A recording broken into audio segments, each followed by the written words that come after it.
পশ্চিমবাংলা এইরকম হিংসাত্মক ঘটনা পশ্চিমবাংলা কখনো দেখেনি।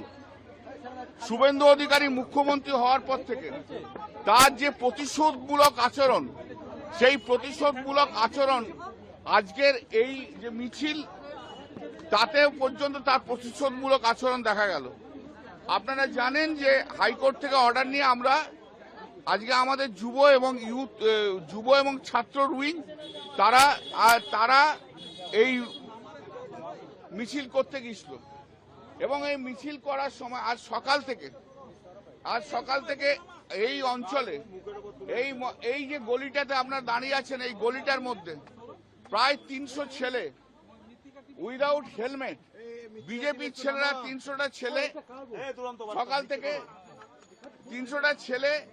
সকাল থেকে যেভাবে মোটরসাইকেল নিয়ে, বাইক নিয়ে এখানে মিছিল করেছে এবং মমতাদির উদ্দেশ্যে যে অশ্রাব্য ভাষায় গালাগাল দিয়েছে, মানে আনবিলিভেবল।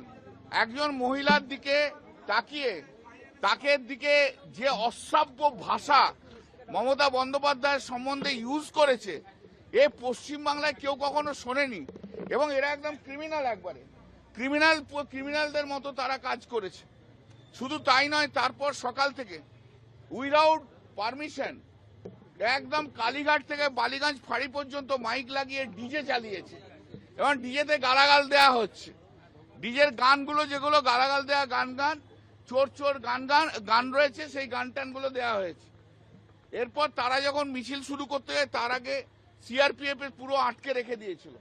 তা সত্ত্বেও তারা মিছিল করেছে, কিন্তু মিছিল করার সময় বিজেপির লোকেরা সেই মিছিলে এসে ভেতরে ঢুকে পুলিশের সামনে আমাদের ছেলে মেয়েদের মেরেছে, স্পেশালি মহিলাদের বিষয় অত্যাচার করেছে। এমন কোনো জায়গা নেই মহিলাদের যেখানে আঘাত করেনি এই বিজেপির গুন্ডারা, এবং পুলিশ সেটাকে অ্যালাউ করেছে। পুলিশ থেকে নিজেরা দাঁড়িয়ে থেকে পুলিশ সেটা অ্যালাউ করেছে। এবং আজকে যে ডেমোক্রেটিক রাইট, সেই ডেমোক্রেটিক রাইটকে পুরো ডিমলিশ করে দিয়েছে, ফুল ডিমলিশ করে দিয়েছে একদম। এটা অসম্ভব, মানে আনথিঙ্কেবল, ভাবা যাচ্ছে না, কোর্টের নির্দেশ তো মানলই না, ছেড়ে দিন।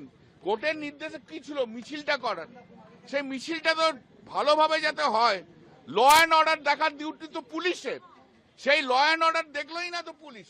একটা মিছিল হচ্ছে, পারমিশন নিল, কোর্ট পারমিশন দিল, পুলিশ।